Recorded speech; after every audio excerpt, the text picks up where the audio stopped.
Episode 336 से 340 तक। Hello दोस्तों, आपने पिछले एपिसोड में सुना कि सरगम के गाने को सुनकर मनीषा जी और दादाजी बहुत ज़्यादा खुश होते हैं और उन्हें पता चलता है कि सरगम और कोई नहीं बल्कि उनकी ही पोता बहू है। यह जानकर वह लोगों की खुशी का कोई ठिकाना नहीं रहता। वहीं मनीषा जी अपने बेटे के लिए सरगम को लेने के लिए मॉरिशस जाने का प्लान बनाती हैं। अब आगे जहां एक ओर सभी लोग मॉरिशस आने की तैयारी करने लगते हैं, वहीं दूसरी ओर इन सब बातों से अनजान किया अपने सेकंड कॉन्सेप्ट के तैयारी में लगी हुई थी।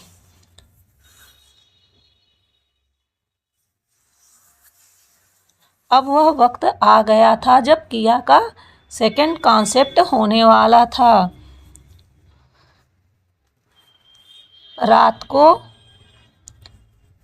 बेला कल के लिए पूरी तैयारी कर रही थी।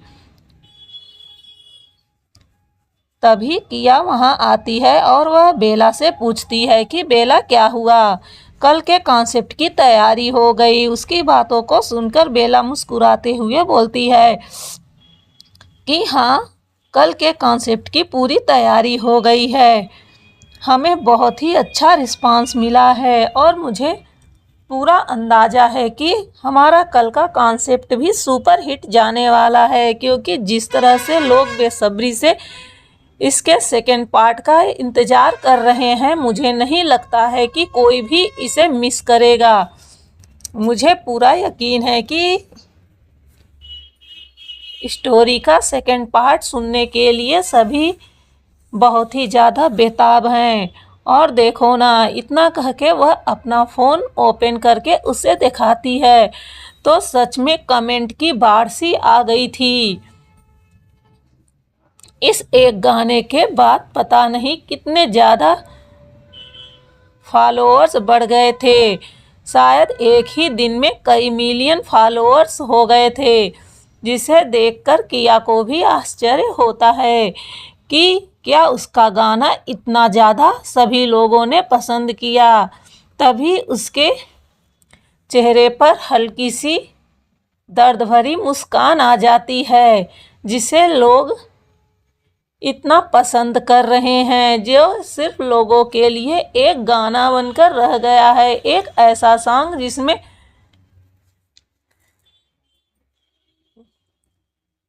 मिठास है और दर्द है। एक ऐसा सॉन्ग जो लोगों को जीवन की हकीकत दिखाती है। लेकिन यह तो उसकी पूरी ज़िंदगी है जिसे उसने जिया है। वाकई में लोगों को कुछ इंटरेस्टिंग चीज़ चाहिए और यह सच में उनके लिए इंटरेस्टिंग था। लेकिन यह किया का वह दर्दनाक पास्ट था जिसे याद करके उसका दिल हजारों टुकड़ों में टूट जाता है। उसका दिल हर रोज़ रोता है। लेकिन इन सब बातों से अनजान लोग बस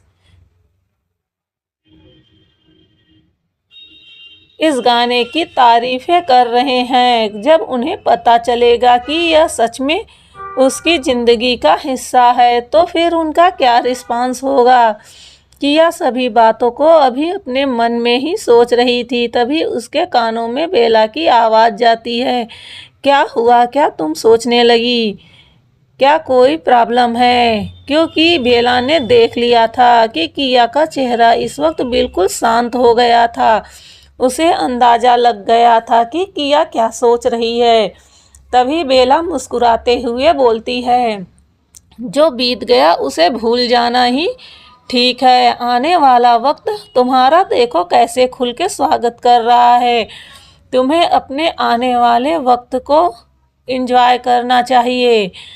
यह दुनिया उसी के कदमों पर झुकती है जो उसे झुकाने की ताकत रखता है। और मुझे पता है तुमने जितनी कड़ी मेहनत की है, तुम जिस मकाम पर आज पहुंची हो, तुम इसे झुकाने की ताकत रखती हो। वह चाहे तुम्हारी आवाज़ हो या फिर तुम्हारी पावर, इससे कोई फर्क नहीं पड़ता है।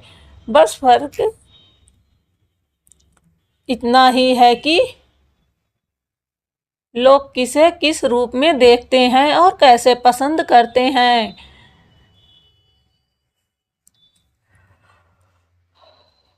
तभी किया उसकी बातों को रोकते हुए बोलती है कि ऐसी कोई बात नहीं है, मैं कुछ और सोच रही थी। पर बेला को पता था कि वह उसका दिल रखने के लिए बोल रही है, लेकिन उसे अच्छे से पता था कि वह क्या सोच रही है।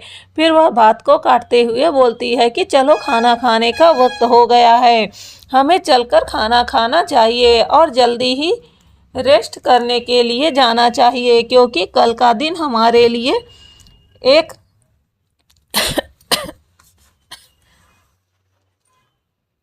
नई शुरुआत लेकर आने वाला है।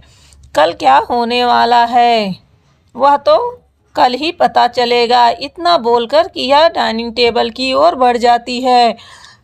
वहीं अब तक अपने अपने कामों में बिजी जेनी, रियो और वेन भी वहां आ जाते हैं।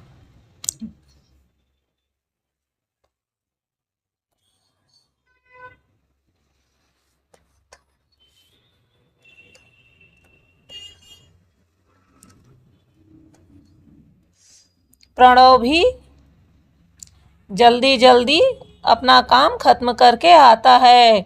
वह लोग किया को देखकर एक प्यारी सी मुस्कान पास करते हैं और सभी अपनी चेयर पर जाकर बैठ जाते हैं। वहीं जेनी देखती है कि खाना बहुत ही लजीज बना हुआ है, तो वह मुस्कुराते हुए बोलती है, वाह, आज तो खाने में बहुत अच्छा बना है। और वहाँ की चीफ सर्वेंट, जो उन सभी का बहुत ही अच्छे से ध्यान रखती थी, उनकी ओर देखते हुए बोलती है कि आंटी नियास, आपने तो बहुत ही अच्छा खाना बनाया है, क्या आज कोई खास बात है? तो वह हंसते हुए बोलती है कि नहीं बेटा, आज कोई खास बात नहीं है, लेकिन कल आप लोगों के लिए कुछ खास होगा। उसी के खुशी में मैंने आज अच्छा सा टेस्टी टेस्टी खाना बनाया है, जिससे आप लोगों का मूड बहुत अच्छा हो जाए, जिससे आपका कल का दिन बहुत ही अच्छा जाए। उसकी बातों को सुनकर वह लोग हंसने लगते हैं।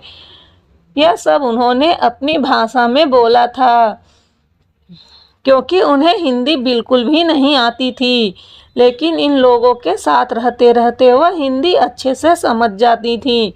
वहीं यह सबके सब अच्छे से हिंदी बोलना जानते थे। वह लोग फिर आपस में बातें करने लगते हैं कि कल किसे क्या क्या करना है। सभी एक दूसरे से अपने अपने काम के बारे में डिस्कस कर रहे थे। वहीं बेला सभी को उनका काम बता रही थी कि कल किसे क्या करना होगा, जिससे वह लोग अपनी जिम्मेदारी को पूरी तरह निभा सके और कॉन्सेप्ट में किसी भी तरह की गड़बड़ी ना हो, क्योंकि पिछली बार उन्होंने देखा था कि इस कॉन्सेप्ट को देखने के लिए बहुत सारे लोग आ गए थे। फिलहाल किया का तो बिल्कुल भी मूड नहीं था कि वह इस तरह के कॉन्सेप्ट को करे, लेकिन जिस तरह से लोगों की डिमांड थी और अभी भी काफ़ी लोग यहाँ रुके हुए थे जो अपने देश वापस नहीं गए, सिर्फ इस कॉन्सेप्ट का नेक्स्ट पार्ट देखने के लिए। उन सब की वजह से बेला ने किया को बहुत ही मुश्किल से मनाया था कि वह दोबारा पब्लिक के सामने आए। फिलहाल किया को इसमें कोई बड़ी प्रॉब्लम नहीं थी, लेकिन वह नहीं चाहती थी कि वह बार बार लाइव शो करे, लेकिन बेला और उसके दोस्तों के कहने की वजह से उसे मानना पड़ता है। वहीं वह सब खाना खाकर अपने अपने रूम में चले जाते हैं। अपने रूम में किया पहुंचकर अपने बेड पर लेट जाती है और अपनी आंखों को धीरे से बंद करती है। जैसे ही वह अपनी आंखें बंद करती है, जो आगे का गाना उसने लिखा था वह रील की तरह उसके आंखों के सामने घूमने लगता है। वह सारे सीन जो पिछले जन्म में उसके साथ हुए थे एक एक कर उसकी आंखों के सामने घूम रहा था। कैसे उसे मारा गया, कैसे उस पर एसिड डाली गई थी, कैसे उसके जिस्म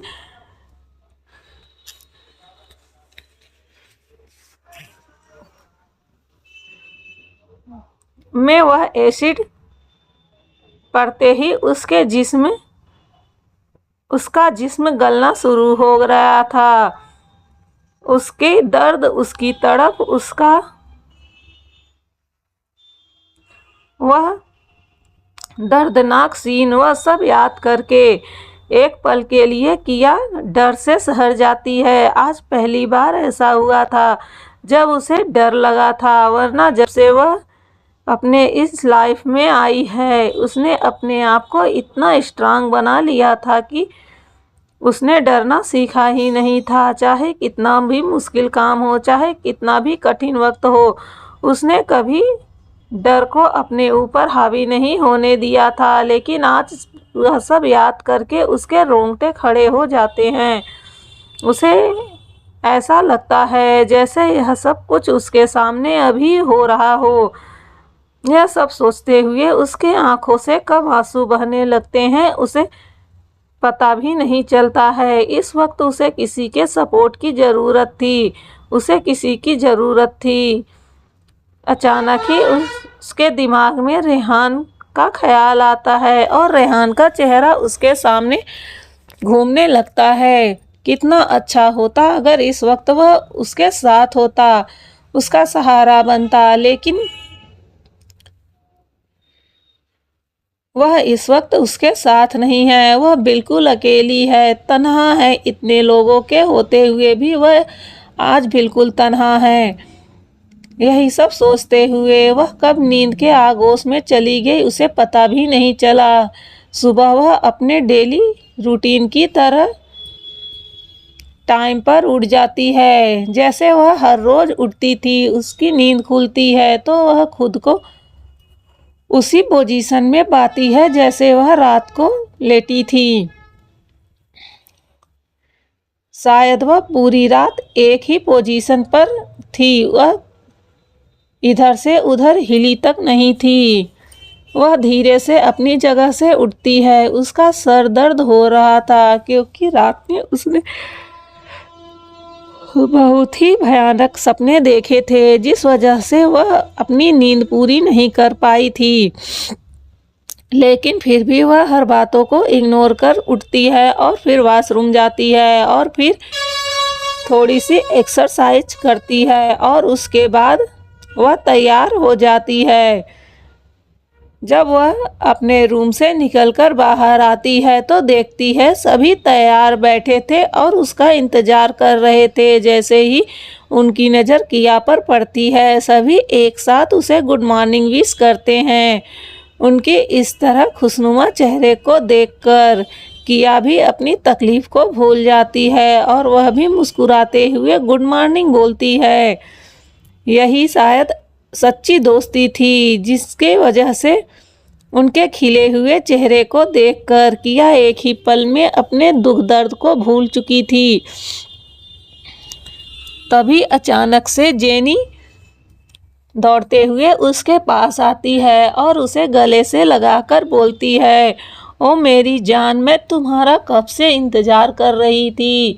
आज मेरी जान को कैसे इतना देर हो गया। वैसे तो तुम हर रोज जल्दी ही उठ जाती हो, पर आज लगता है जैसे कि तुमने नींद ही नहीं लिया, क्योंकि इस वक्त वह साफ साफ देख सकती थी कि उसकी आंखों के नीचे हल्के लाल घेरे बन चुके थे। उसे पता था कि शायद किया अच्छे से सो नहीं पाई है, इस वजह से वह उसे हंसाने की कोशिश कर रही थी, क्योंकि उसने देखा था जब वह आ रही थी तो उसका चेहरा बिल्कुल लटका हुआ था। उसके चेहरे पर कोई खुशी नहीं दिख रही थी, जो खुशी उसे आज के लिए होनी चाहिए थी। और भला उसे क्यों खुशी हो। वह अपने अतीत को कुरेद रही है तो उसे उस बात की खुशी क्यों हो जो दर्द से भरा हो। फिलहाल इन लोगों को तो यह नहीं पता था कि किया एक जन्म जी चुकी है और यह उसका दूसरा जन्म है। वह मरकर फिर से जिंदा हुई है, लेकिन उन्हें यह जरूर पता था कि उसके कई ऐसे रहस्य हैं। उसकी जिंदगी बहुत ही ज्यादा दर्द भरी थी। यही सब सोचकर वह लोग बस इतना ही अंदाजा लगा सकते थे कि किया को अभी बहुत तकलीफ हो रही है। तभी किया मुस्कुराते हुए जेनी से बोलती है कि तुम आज बहुत ज़्यादा खुश दिख रही हो। उसकी बातों को सुनकर जेनी मुस्कुराते हुए बोलती है कि हाँ, और मैं क्यों ना खुश हूँ। आज मेरी जानू का कॉन्सेप्ट है और भला मैं खुश कैसे नहीं हो सकती हूँ। आज फिर से पब्लिक में एक बार धमाल मचने वाला है। हमारी जोड़ी पूरे विश्व में एक बार फिर से फेमस होने वाली है और देखना, मुझे पूरा यकीन है कि इस बार का यह सॉन्ग बहुत ही ज़्यादा यानी सुपर डुपर हिट होगा। मैं तो यह सोच कर एक्साइटेड हो रही हूँ। उसके इस तरह खुशी और एक्साइटेड होने पर किया भी मुस्कुरा देती है। फिर वह लोग खाने की टेबल पर पहुँच जाते हैं। अब तक में बेला और आंटी ने सारा नाश्ता लगा दिया था। सभी के मनपसंद का नाश्ता लगा हुआ था। किया का बिल्कुल भी मन नहीं था खाने का, लेकिन बेला उसके सामने उसका नाश्ता रखती है और कहती है कि जल्दी से इसे पूरा फिनिश कर लो, जिससे तुम्हें एनर्जी मिलेगी, वरना पूरे समय तुम्हारा चेहरा यूं ही लटका लटका सा दिखता रहेगा और तुम्हारी मीठी आवाज़ बेसुरी हो जाएगी। उसकी बातों को सुनकर रियो भी बोलता है कि हाँ, बेला ठीक बोल रही है, तुम्हें बहुत ज़्यादा एनर्जी की ज़रूरत है, इसलिए जल्दी से पूरा फिनिश करो और फिर हम जल्दी से वहाँ चलते हैं। अभी तक मैंने देखा है कि काफ़ी भीड़ इकट्ठा हो चुकी है और अब हमारे भी पहुँचने का टाइम हो रहा है। उसकी बातों को सुनकर प्रणव ही बोलता है कि हाँ, जल्दी जल्दी करो, मैंने सारी तैयारी कर ली है। इतना बोलकर वह लोग जल्दी से अपना नाश्ता फिनिश करने में लग जाते हैं। थोड़ी ही देर में वह अपनी अपनी गाड़ी में बैठकर वहाँ से निकल जाते हैं। अब वह लोग उस जगह पर पहुँच चुके थे जहाँ पिछली बार इनका कॉन्सेप्ट हुआ था। वह जगह बड़ी थी, इसलिए उन लोगों ने फिर से यहाँ पर कॉन्सेप्ट करने की सोची थी। और इसका दूसरा कारण यह भी था कि लोगों ने एक बार यहाँ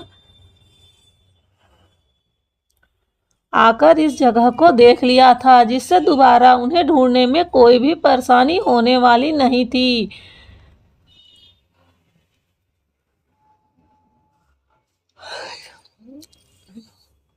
इसलिए उन लोगों ने फिर से उसी जगह पर कॉन्सेप्ट करने की सोची थी।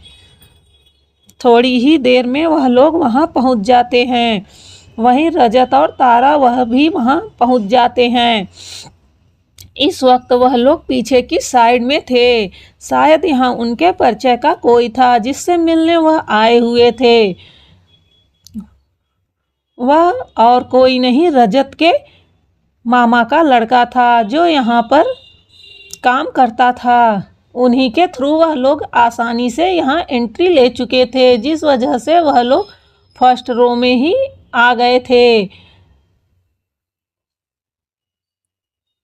वह उनसे मिलने के लिए पीछे साइड गए हुए थे। तभी किया कि पूरी टीम उस तरफ से गुजरने लगती है। जैसे ही उनकी टीम उधर से गुजरती है तो जो कुछ लोग उन्हें पहचानते थे, जो वहाँ के ही कर्मचारी थे और वहाँ काम करते थे। वह लोगों ने भी पहले इन लोगों को इतने पास से नहीं देखा था। उन्हें देखते ही उनके अंदर भी उत्साह आ जाता है। वह बड़े ही खुशी के साथ उन्हें चेयर करने लगते हैं और उनका नाम लेकर बुलाने लगते हैं। तभी रजत और तारा की नज़र भी उधर पड़ती है, लेकिन जैसे ही वह लोग देखते हैं तो उन्हें देखकर आश्चर्य होता है, क्योंकि किया ने इस वक्त मास्क लगा रखा था, फिर भी वह उसे देखकर पहचान सकते थे। तभी तारा रजत से बोलती है, क्या मैं जो सोच रही हूँ वही तुम भी सोच रहे हो? रजत सिंघानिया तारा की ओर देखकर बोलता है कि हाँ, मुझे भी यही लग रहा है। क्या यह किया है? उसकी बातों को सुनकर तारा कहती है कि मैं कन्फर्म नहीं हो सकती हूँ।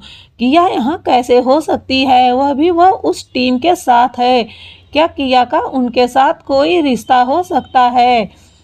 तो रजत बोलता है कि मुझे नहीं पता, लेकिन हमें चलकर देखना चाहिए, क्योंकि जब से रजत की नज़र उधर पड़ी थी उसका दिल जोरों से धड़क रहा था और उसके दिल में यह एहसास हो रहा था कि यह किया है, क्योंकि जब जब वह किया को देखता था उसका दिल शोर करने लगता था और शायद यही एहसास था जिससे उसे महसूस हो गया था कि यह और कोई नहीं बल्कि किया ही है।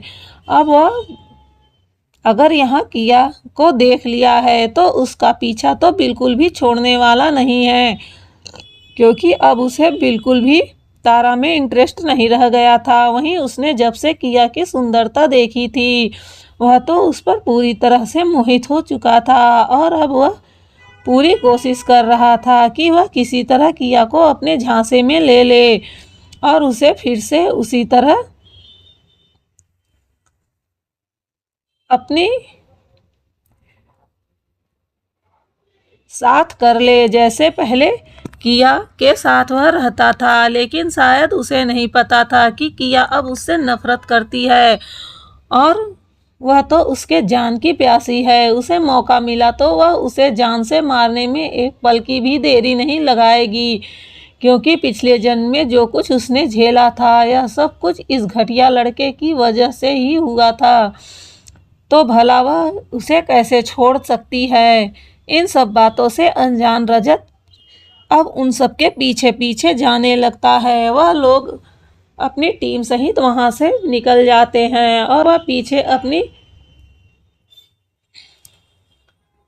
रूम में पहुंचते हैं, जहां उन्हें कॉन्सेप्ट के लिए तैयार होना था। थोड़ी ही देर में वह सभी लोग तैयार होने लगते हैं। वहीं रजत और तारा छुपकर यह सब देख रहे थे। तभी किया का मास्क उतारा जाता है और उसे और कोई नहीं बल्कि बेला ही तैयार करने वाली थी, क्योंकि उसे अच्छे से पता था कि यह कभी किसी को चेहरा नहीं दिखाएगी और बेला किया के हिसाब से सब कुछ अच्छे से कर लेती थी। इस वजह से वह लोग किसी बाहर वाले को अंदर नहीं आने दिए थे। वहीं रजत और तारा छुपकर दीवार के एक कोने से यह सारा नज़ारा देख रहे थे। जैसे ही वह किया को देखते हैं तो उनके आश्चर्य का ठिकाना नहीं रहता। वह सोचते हैं कि यह लड़की यहाँ कैसे है। उन्हें अभी यह बिल्कुल भी अंदाजा नहीं होता है कि सरगम ही किया हो सकती है। उन्हें यह लग रहा था कि शायद उनकी टीम के साथ यह यहाँ आई है। वहीं रजत की नजरें तो बस किया के चेहरे पर गड़ी हुई थी। उसका वह खूबसूरत सा चेहरा देखकर रजत का दिल जोरों से धड़क रहा था। वह उससे बगावत कर रहा था। उसका मन कर रहा था कि वह इसी समय निकलकर किया के सामने चला जाए और उसके हाथों को पकड़ उसके गालों को चूम ले। पता नहीं कितने कितने खराब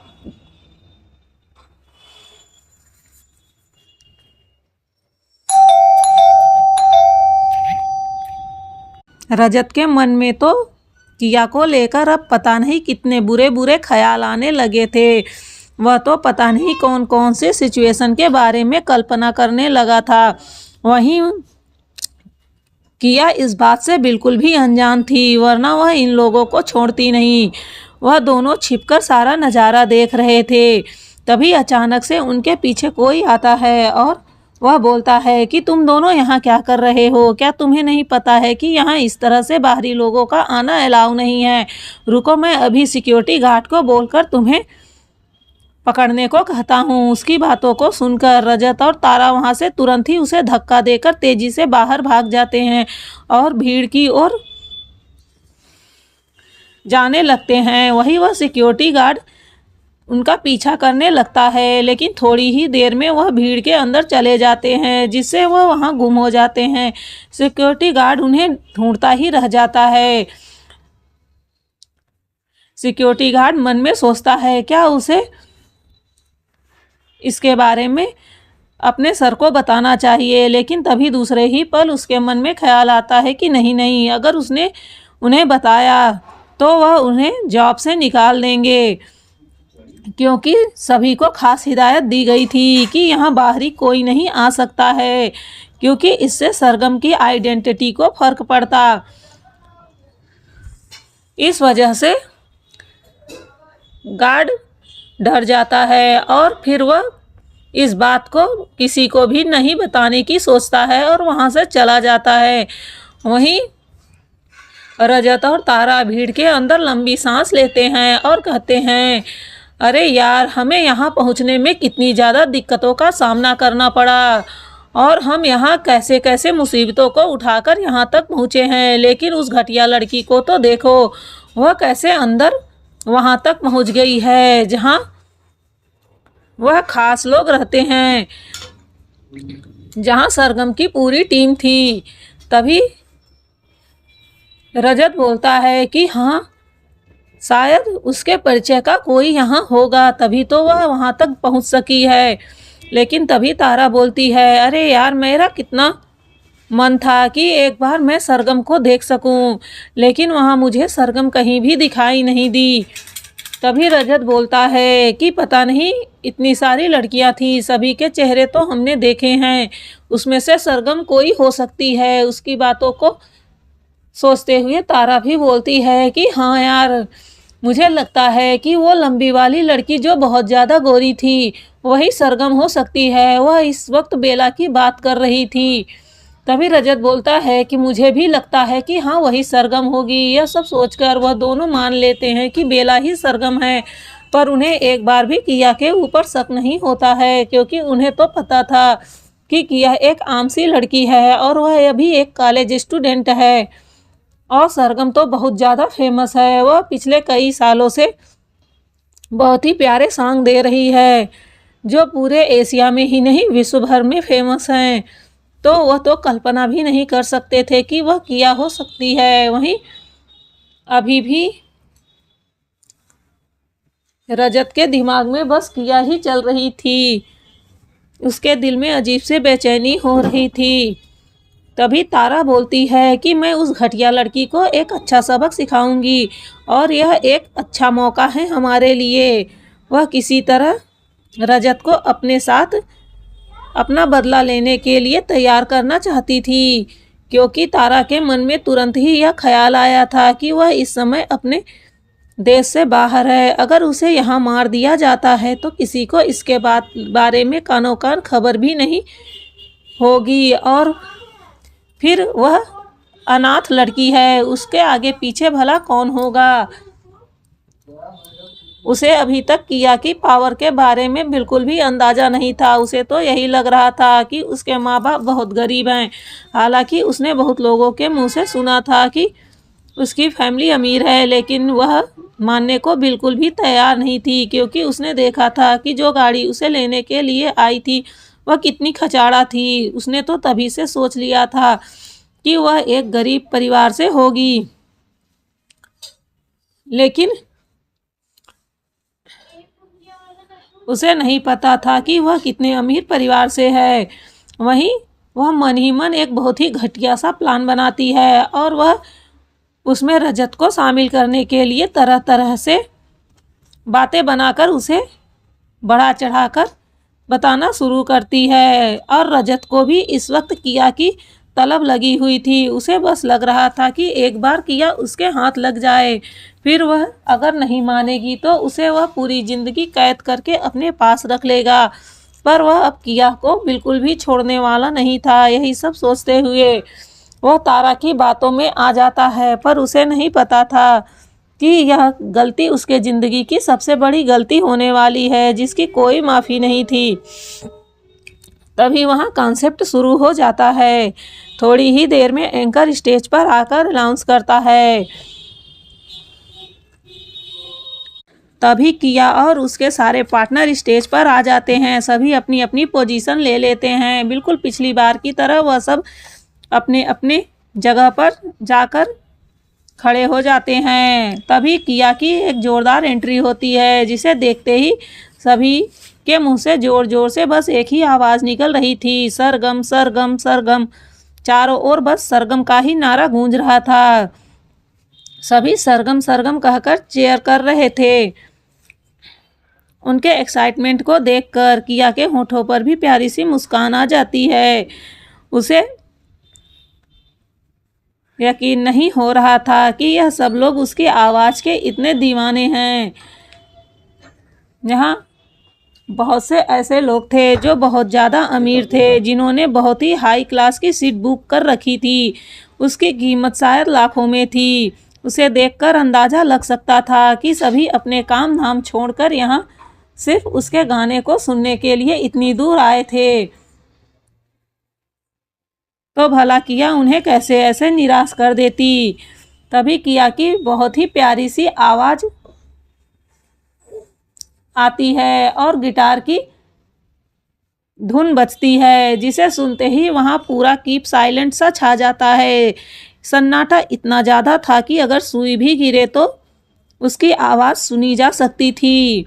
लग ही नहीं रहा था कि इतने बड़े हॉल में बैठे लाखों करोड़ों लोग यहाँ पर बैठे होंगे। एकाएक पूरी जगह शांत हो जाता है।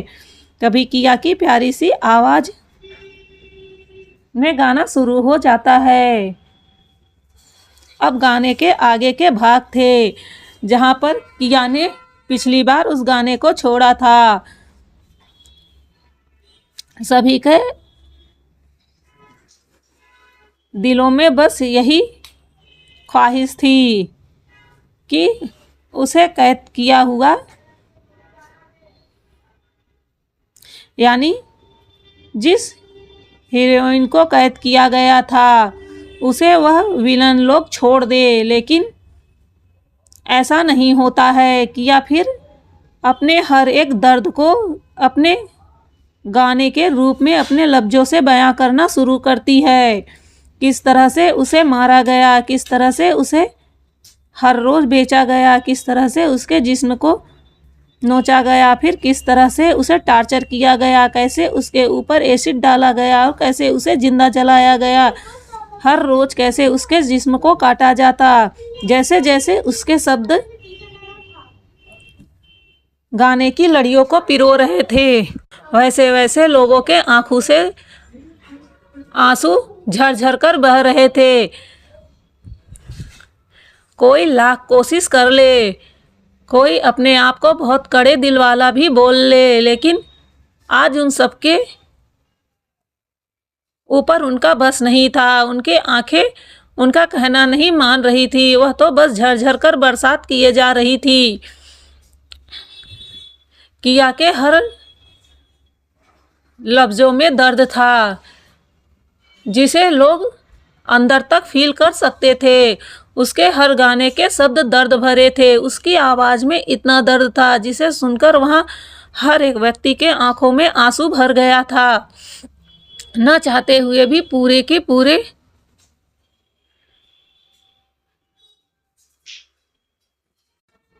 ग्राउंड में बैठे लोगों के आंखों में आंसू था।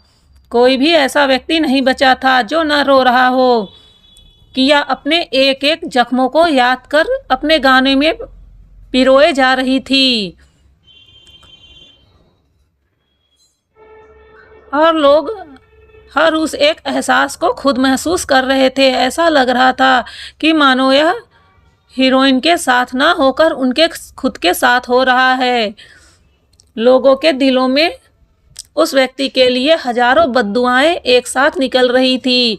हजारों गालियां उनके मुंह से उस इंसान के लिए निकल रहे थे जो उस प्यारी सी मासूम सी बच्ची के साथ इतना क्रूर व्यवहार कर रहा था। और अंत में जाकर जब किया के शब्द यह बोलते हैं कि उसकी मौत हो गई, तब लगता है कि जैसे सभी लोगों की सांसें उसी वक्त थम गई हो। पूरे हाल में इस वक्त सांसों की भी गति सुनाई पड़ना बंद हो गई थी। ऐसे लग रहा था जैसे वहां बैठे लोगों के अंदर जान ही न हो। उन सब ने तो सोचा था कि आम हीरोइन की तरह इसे भी कोई आएगा और बचा लेगा, या तो फिर अचानक से कुछ ऐसा जादू होगा कि यह खुद ही स्ट्रांग हो जाएगी।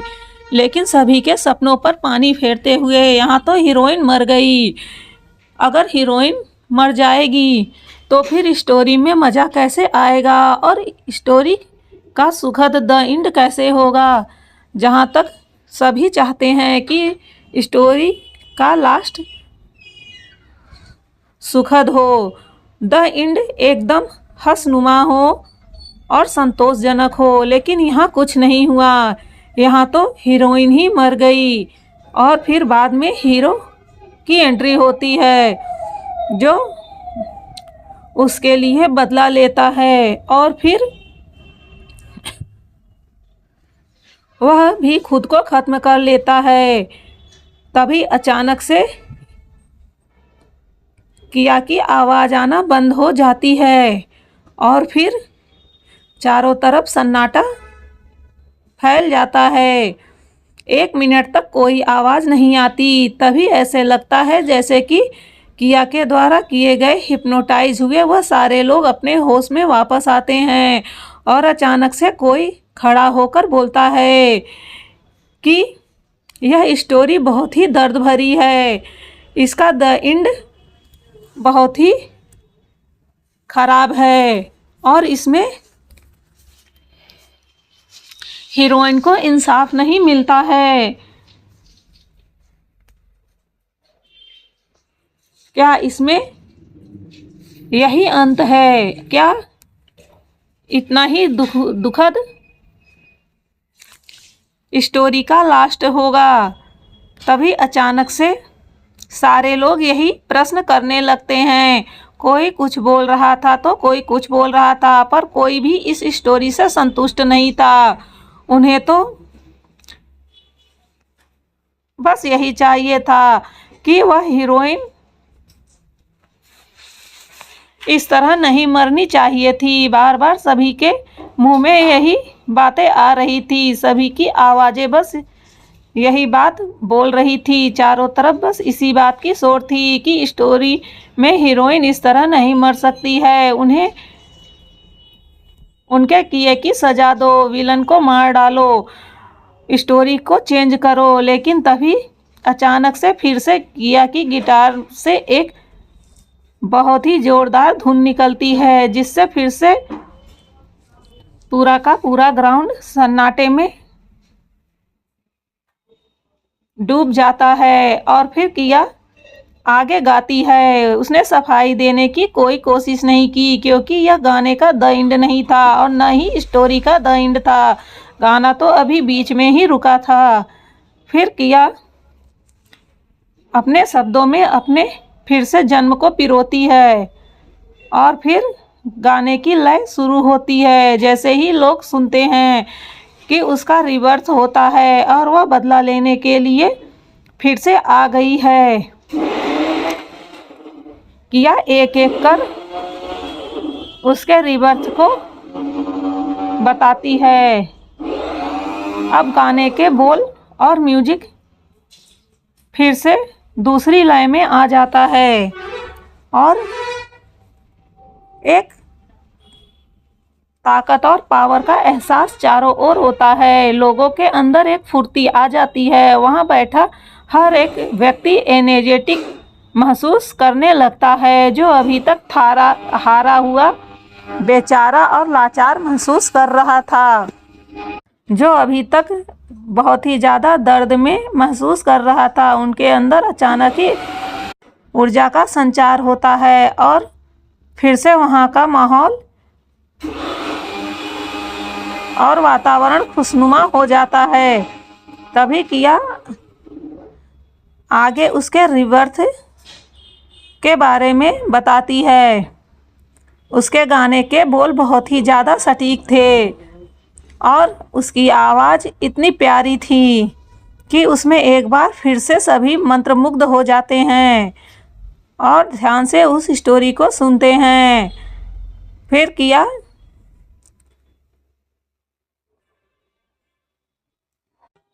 थोड़ा और गाती है और उसके बाद खामोश हो जाती है। लगभग यह खामोशी पूरे 5 मिनट वहाँ सन्नाटे के रूप में फैली रहती है। ना तो स्टेज से कोई आवाज़ आ रही थी, ना ही पब्लिक से कोई आवाज़ आ रही थी।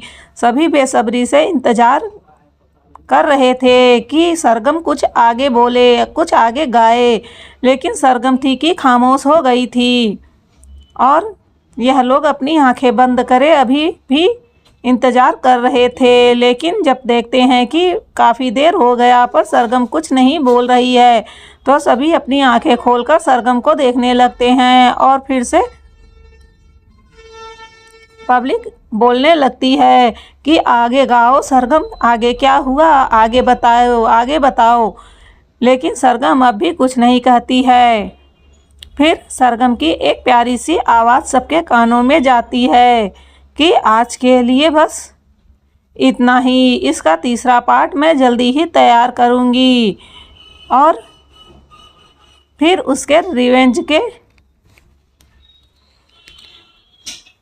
उसके स्ट्रगल के और उसके आगे की लाइफ के बारे में बताऊंगी।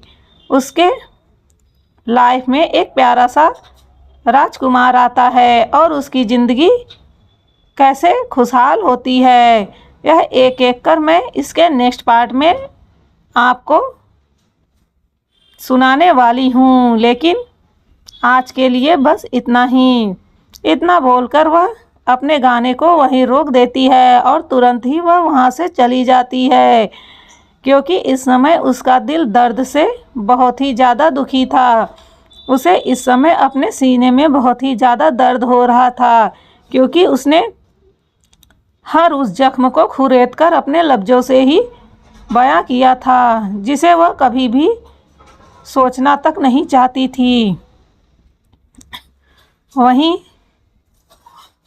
हाल में थोड़ी देर तक सन्नाटा छाया हुआ रहता है, लेकिन फिर जैसे ही सब होश में वापस आते हैं, चारों तरफ शोर शुरू हो जाता है कि प्लीज़ प्लीज़ जाने से पहले हमें नेक्स्ट पार्ट कब आएगा, यह तो बताते जाइए। चारों तरफ बस यही बातें गूंज रही थी। सभी स्टेज से जा चुके थे, बस बेला वहाँ मौजूद थी। तभी बेला सभी को शांत करते हुए बोलती है कि प्लीज़ सब लोग शांत हो जाइए, नेक्स्ट पार्ट जब भी आएगा हम उसे आपको सूचित करेंगे। उसके लिए अभी इंतज़ार करिए। हमारी यही कोशिश होगी कि इसका नेक्स्ट पार्ट हम जल्दी ही लाएं। जैसे इस सीज़न को हमने इतनी जल्दी लाया था, वैसे ही नेक्स्ट वाला पार्ट भी आपको जल्दी ही मिलेगा। इसलिए आप लोग शांत रहिए और मेरी एक ही विनती है कि यहाँ से सभी लोग बहुत ही शांति के साथ जाइए। बिल्कुल भी अफरा तफरी ना कीजिए, जिससे यहाँ किसी को नुकसान ना हो, क्योंकि सरगम बिल्कुल भी नहीं चाहती है कि उनके किसी भी फ्रेंड्स को उसके कॉन्सेप्ट में नुकसान हो। अगर आप लोग उनके फ़ैन हैं तो उनकी बस एक रिक्वेस्ट को मान लीजिएगा। उसकी बातों में इतना असर था कि सभी बच्चे जैसे डिसिप्लिन में आ गए हों। ऐसा लग रहा था कि वह एक स्कूल हो और सारे लोग लाइन लगाकर अपनी अपनी जगह से उठकर निकलने लगे। इस बार बिल्कुल भी अफरा तफरी का कोई माहौल नहीं था। सभी बड़ी शांति के साथ जा रहे थे, पर सभी के होठों पर यही बात था कि अगर हीरोइन का रिबर्थ ना हुआ होता तो मैं तो बहुत ज़्यादा नाराज़ हो जाती। दूसरा बोलता है कि अगर हीरोइन का रिबर्थ ना होता तो मैं तो पूरी स्टोरी को ही चेंज करवा देता। भला ऐसी कोई स्टोरी है जिसमें हीरोइन ही मर जाए और हैप्पी द एंड ना हो।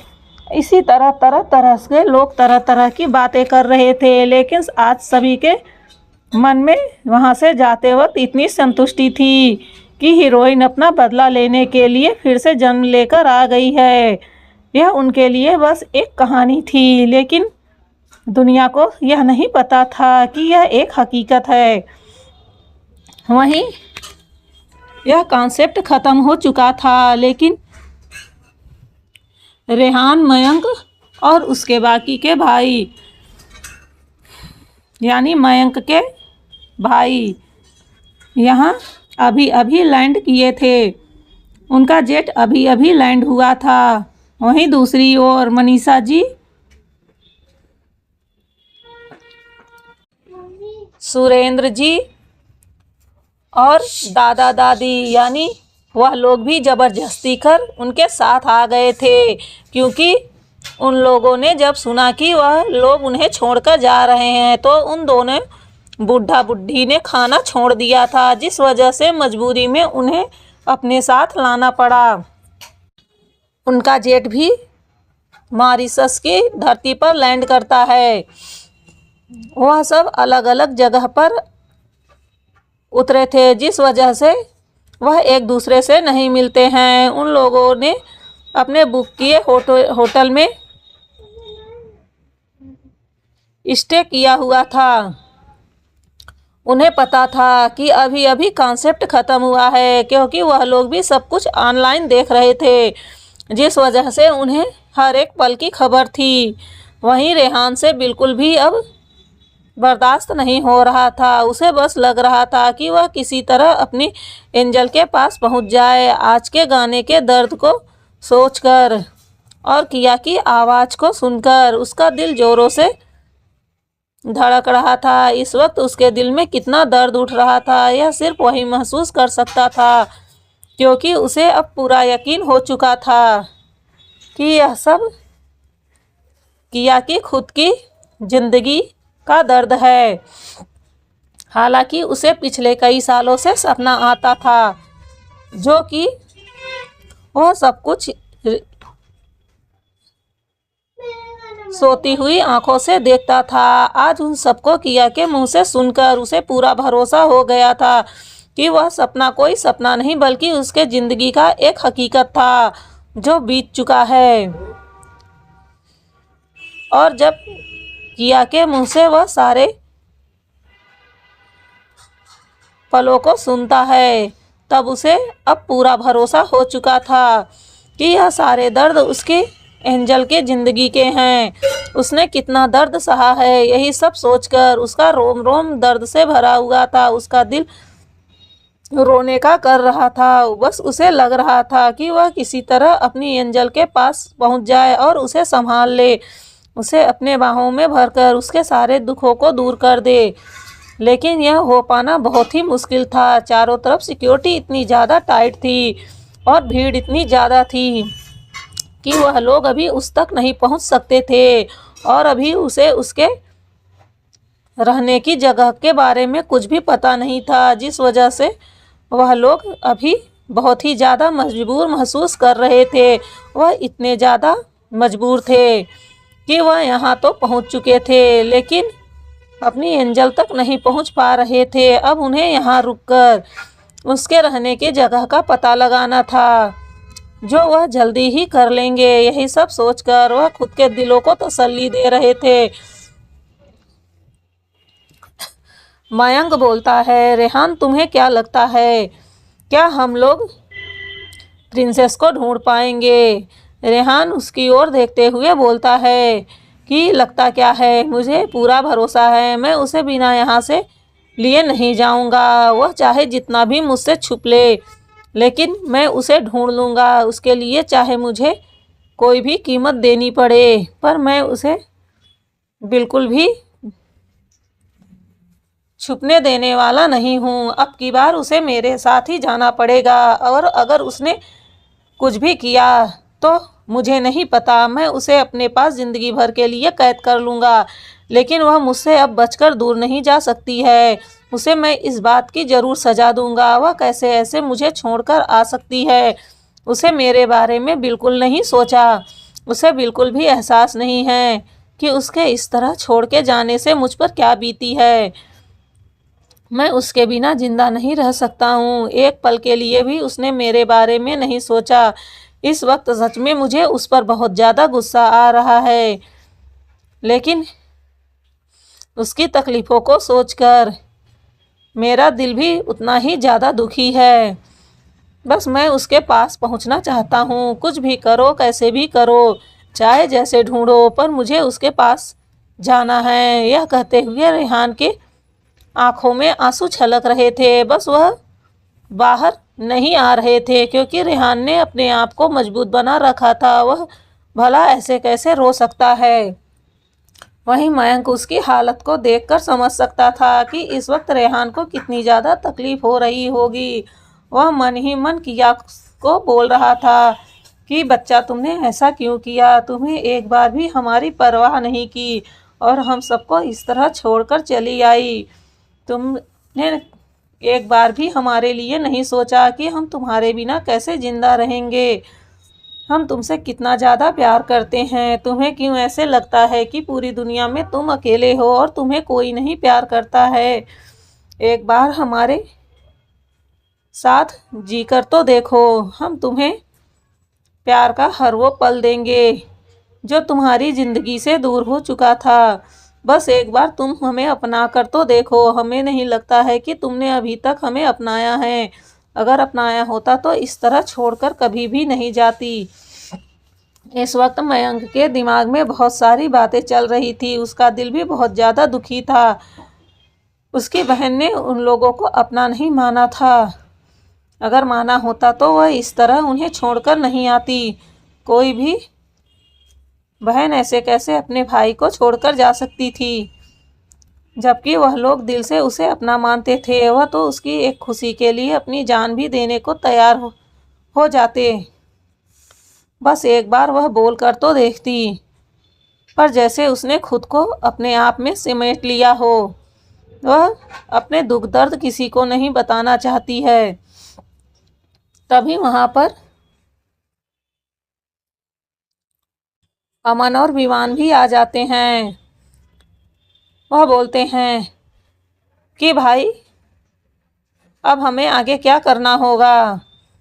तब मयंक बोलता है कि फिलहाल अभी हम कुछ नहीं कर सकते हैं, क्योंकि अभी अभी पब्लिक ग्राउंड से निकली है। शहर में काफ़ी ज़्यादा भीड़ होगी, इसलिए अभी हमें अपने ही होटल में रेस्ट करना होगा। फिलहाल तुम लोग थक गए होगे, जाओ जाकर फ्रेश हो और थोड़ी देर रेस्ट करो। फिर जैसे ही शहर थोड़ा शांत होगा हम अपने काम में लग जाएंगे। अभी कोई भी काम हमारी बेवकूफ़ी ही होगी। इतना बोलकर वह अपने रूम के लिए चला जाता है। वहीं उसकी बातों को सुनकर अमन और विवान भी अपने रूम के लिए चले जाते हैं और रेहान तो पहले ही अपने रूम में चला गया था। उसे तो किसी बात का होश ही नहीं था। उसे तो बस अपनी एंजल के पास जाना था। वहीं दूसरी ओर मनीषा जी और सुरेंद्र जी भी अपने मम्मी पापा को लेकर पहुंच चुके थे। वह लोग भी थोड़ी ही देर में इसी होटल तक पहुंच जाते हैं, क्योंकि ओम ने उन्हें पहले ही बता दिया था।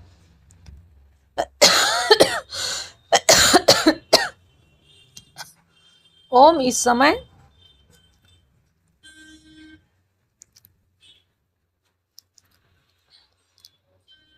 किया के बारे में जानकारी हासिल करने के लिए अपने लोगों को इकट्ठा कर रहा था, जिससे वह जल्दी से जल्दी किया को ढूंढ सके। वहीं जैसे ही मनीषा जी होटल पहुंचती हैं तो ओम जाकर उन्हें रिसीव करता है। तभी मनीषा जी घबराते हुए ओम से बोलती हैं कि बच्चा रेहान कैसा है, क्या वह ठीक है?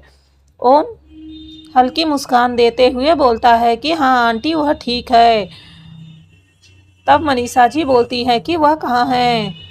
तो वह बताता है कि वह अभी फ्रेश होने के लिए अपने रूम में गया है। जैसे ही शहर की भीड़ हटेगी हम लोग किया को ढूंढना शुरू कर देंगे। उसकी बातों को सुनकर मनीषा जी भी सर हाँ में हिलाती हैं और बोलती हैं कि ठीक कर बोल रहे हो, तुम अपनी तैयारी करो, तब तक हम लोग भी जाते हैं। मैं मम्मी पापा को उनकी दवाइयाँ दे देती हूँ क्योंकि अब वह लोग काफ़ी ज़्यादा थक चुके हैं इतनी दूर सफ़र कर आने में। वैसे भी उनकी तबीयत ठीक नहीं थी, वह तो ज़बरदस्ती जिद कर कर आ गए हैं। ओम भी बोलता है कि ठीक है आंटी, आप लोग चलिए, मैं आप लोगों को आपका रूम दिखा देता हूँ, उसके बाद मैं अपने काम पर लग जाऊँगा। उसकी बातों को सुनकर मनीषा जी दादी दादाजी को लेकर ओम के पीछे पीछे जाने लगती हैं। ओम कुछ सर्वेंट को इशारा करता है, वह भी उनके पीछे पीछे आ जाते हैं। ओम ने पहले ही सारी व्यवस्था कर ली थी। वह उन्हें उनका रूम दिखाता है और उन सर्वेंट को वहाँ 24 घंटे तैनात रहने को कहता है, जिससे उन्हें कोई भी ज़रूरत हो तो वह तुरंत उससे बता दें। वही सर्वेंट भी उसकी बात को मानकर वहीं रूम के सामने खड़ी हो जाते हैं। ओम अब उन्हें वहाँ छोड़कर अपने काम के लिए निकल जाता है। वहीं रेहान अपने रूम में अपने मन में ही बोलता है कि एंजल, तुमने ऐसा मेरे साथ क्यों किया? देख लेना, जब मैं तुमसे मिलूँगा तो इसकी सज़ा तुम्हें ज़रूर दूँगा और तुम्हें हमेशा हमेशा के लिए अपने पास कैद करके रख लूँगा। मैं तुम्हें अब खुद से कभी दूर नहीं जाने दूँगा। इस वक्त उसे जहाँ बहुत ही ज़्यादा गुस्सा आ रहा था, वहीं उसका दिल बहुत ही ज़्यादा दर्द कर रहा था। उसे इस वक्त रोने का मन कर रहा था। उसे इस वक्त किसी के सहारे की ज़रूरत थी। जहाँ एक और रेहान असहाय महसूस कर रहा था, वहीं दूसरी ओर किया का भी यही हाल था। उसे भी इस वक्त किसी के सहारे की ज़रूरत थी, पर दोनों एक दूसरे से जुदा अपने ही दर्द में डूबे हुए थे। जहाँ किया को बिल्कुल भी नहीं पता था कि रेहान उसे ढूंढते हुए यहाँ आ चुका है। वह कॉन्सेप्ट पूरा करके सीधा उस भीड़ से निकलते हुए बाहर की ओर आ जाती है। वहीं उसके दोस्त भी आ जाते हैं। तभी उन्हें पीछे से एक आवाज़ आती है। यह आवाज़ और किसी की नहीं, तारा की थी। जैसे ही किया के कानों में तारा की आवाज़ जाती है, किया तुरंत ही पलटकर देखती है। वह वहाँ तारा को देखकर आश्चर्य में पड़ जाती है। फिर उसे समझ आता है कि यह भी सरगम की कॉन्सेप्ट में आई होगी।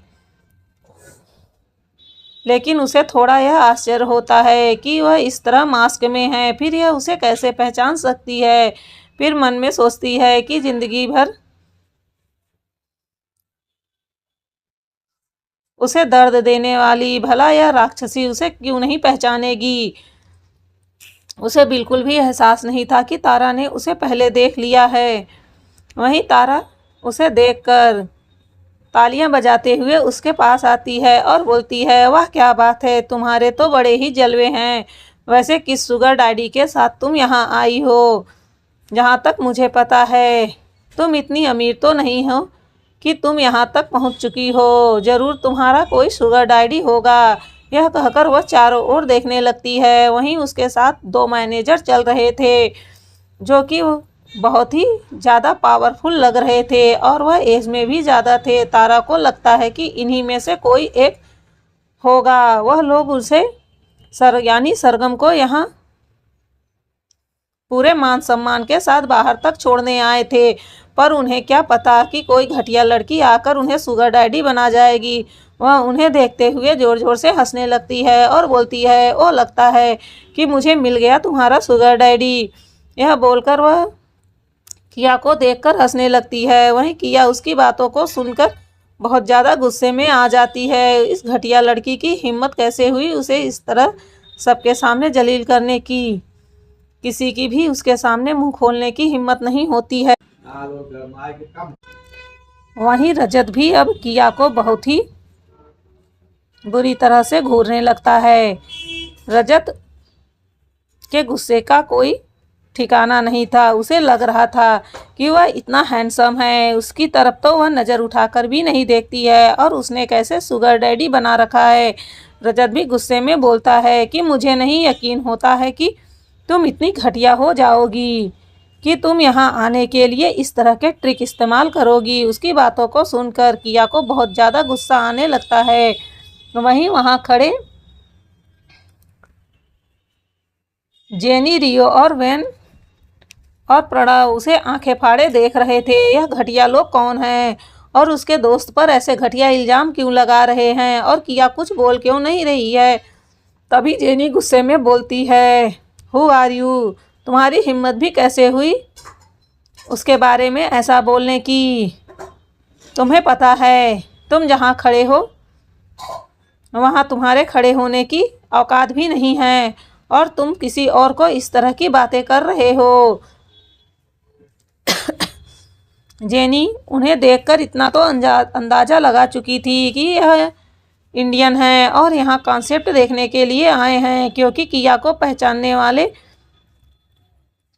शायद वहीं से हो सकते हैं और जिस लहजे में वह उससे बात कर रहे हैं तो जाहिर सी बात है कि वह उसे अच्छे से जानते हैं। तो जाहिर सी बात है कि यह वहीं से होंगे। देखने में भी वह पूरे इंडियन ही दिख रहे हैं। जेनी को उन पर बहुत ज़्यादा गुस्सा आ रहा था। वहीं जेनी की बातों को सुनकर तारा गुस्से में बोलती है कि ए लड़की, अपना मुंह बंद कर। मैं तुझसे बात नहीं कर रही हूँ, मैं तो अपनी इस सौतेली बहन से बात कर रही हूँ। क्या तुम्हें नहीं पता है कि यह मेरी कौन लगती है? वह किया की ओर देखकर मुस्कुराते हुए बोलती है, क्या तुमने इन लोगों को नहीं बताया है कि मैं कौन हूँ? मैं तारा कपूर हूँ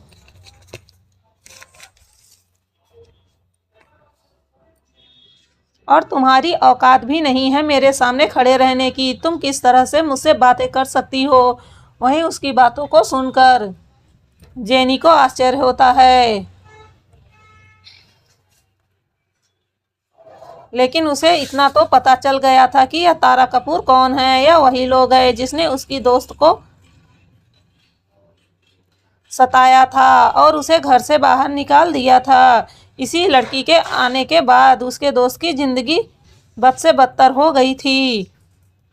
अगर जेनी को पता चलता कि यह वही तारा कपूर है जिसने किया की जान कितनी बेरहमी से ली थी पिछले जन्म में, तो जेनी तो अभी उसके बाल नोच नोच कर उसकी जान निकाल लेती।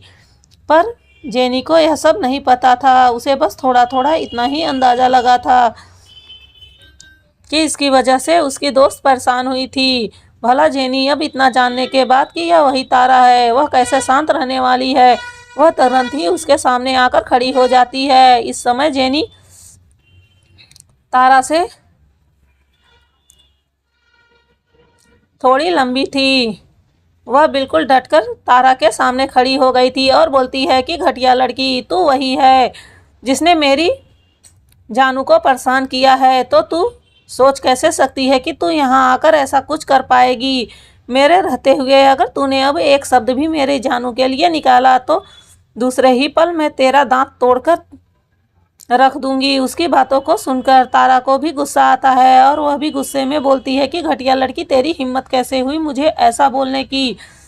इतना बोलकर वह उस पर हाथ उठाने को करती है, लेकिन दूसरे ही पल जेनी उसका हाथ पकड़कर मरोड़ देती है और उसके गाल में एक जोरदार तमाचा मारती है और कहती है कि हमारे ही देश में आकर हमसे ही गुंडागर्दी कर रही है। तुझ जैसी दो कौड़ी की लड़कियों को मैं एक अच्छा सबक सिखा सकती हूँ। अगर यकीन नहीं है तो बोल, मैं तुझे अच्छा सबक सिखाकर दिखाती हूँ। इतना बोलकर वह उसके पैरों में एक जोरदार लात मारती है। भला जेनी कहाँ पीछे रुकने वाली थी। वह तो इस घटिया लड़की की पिटाई ही करने वाली थी। वहीं तारा देखती है कि यह कैसे उसे मार रही है तो वह उस पर झपट्टा मारती है, लेकिन इससे पहले कि वह उस पर नुकसान पहुंचा पाती, जल्दी से रियो उसके सामने आ जाता है और उसे साइड खींच लेता है, जिसकी वजह से तारा जाकर ज़मीन पर धड़ाम से गिरती है। उसकी बहुत ज़्यादा बेइज्जती होती है। सभी लोग उसे देखकर ज़ोर ज़ोर से हंसने लगते हैं, यहाँ तक कि किया को भी हंसी आ जाती है। इस समय तारा को इतनी ज़्यादा इंसल्ट महसूस हो रही थी कि उसे लग रहा था कि चुल्लू भर पानी में वह डूब मरे। उसे किया को देखकर बहुत ज़्यादा गुस्सा आ रहा था। वह गुस्से में खड़ी होती है और किया की ओर हाथ उठाकर मारने की कोशिश करती है, लेकिन दूसरे ही क्षण बेला आकर उसके हाथों को पकड़कर मरोड़ देती है। वहीं अपने सामने बेला को देखकर तारा तो दूसरे ही पल सहम जाती है कि अरे यह उसके सामने सरगम आ गई है, उसकी इमेज उसके सामने खराब हो जाएगी। तारा तुरंत ही सफाई देने लगती है कि वह यह लड़की उसे परेशान कर रही थी, इसलिए वह उसे सबक सिखा रही है। लेकिन दूसरे ही पल सरगम उसे एक जोरदार थप्पड़ गाल पर लगाती है और कहती है, तुम्हारी हिम्मत भी कैसे हुई हमारी दोस्त को ऐसा कहने की। तारा को तो अपने कानों पर यकीन ही नहीं हो रहा था। क्या सरगम की दोस्त यह घटिया लड़की है? अगर उसे पता होता तो वह कब का उसे बहला फुसला के सरगम तक पहुंच जाती। यह उसने क्या कर दिया? सरगम के सामने तो उसका इमेज पूरी तरह से खराब हो गया है। उसे मन ही मन इस समय किया की जान लेने का मन कर रहा था। भला तारा को क्या पता कि वह जिस सरगम के लिए उसे मारने का मन बना रही है, वह सरगम तो वह खुद ही है। जब तारा को पता चलेगा कि किया ही सरगम है तो उसका तो चेहरा ही देखने लायक होगा। वहीं रजत यह सारा नज़ारा साइड खड़ा होकर देख रहा था। उसकी तो हिम्मत ही नहीं हो रही थी इन सब से भिड़ने की। वैसे भी वह एक डरपोक किस्म का लड़का था। वह बस अकेले और बेसहारा लोगों पर ही अपनी पावर दिखाने की हिम्मत रखता था। बाकी तो वह इतना ज़्यादा डरपोक था कि अगर 10 लोग उसके सामने आकर खड़े हो जाए तो अपने पैंट में ही पेशाब कर दे। और भला यहाँ इतने लोगों के बीच उनके ही देश में आकर वह ऐसे हंगामा नहीं कर सकता था। उसे पता था कि अगर वह यहाँ एक बार फंस गया तो फिर उसे यहाँ से कोई नहीं बचा सकता। उसके बाप में इतनी पावर नहीं थी कि वह दूसरे देश की सरकार के आगे कोई भी शर्त रख सके।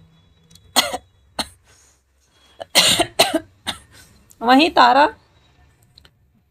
को तो इस बात का घमंड था कि उसके साथ रजत है, वह चाहे जो कर सकती है। तो दोस्तों आगे क्या होने वाला है, किया का नेक्स्ट कॉन्सेप्ट कैसा होगा और तारा को जब पता चलेगा कि किया ही सरगम है तो उसका चेहरा देखने लायक होगा। वहीं रजत और तारा ऐसा कौन सा प्लान बना रहे हैं जिसमें किया क्या एक बार दोबारा फंस जाएगी और उनके हाथ लग जाएगी। वैसे तारा एक बहुत ही खतरनाक प्लान बना रही है जिसमें वह किया की जान लेने वाली है। तो चलिए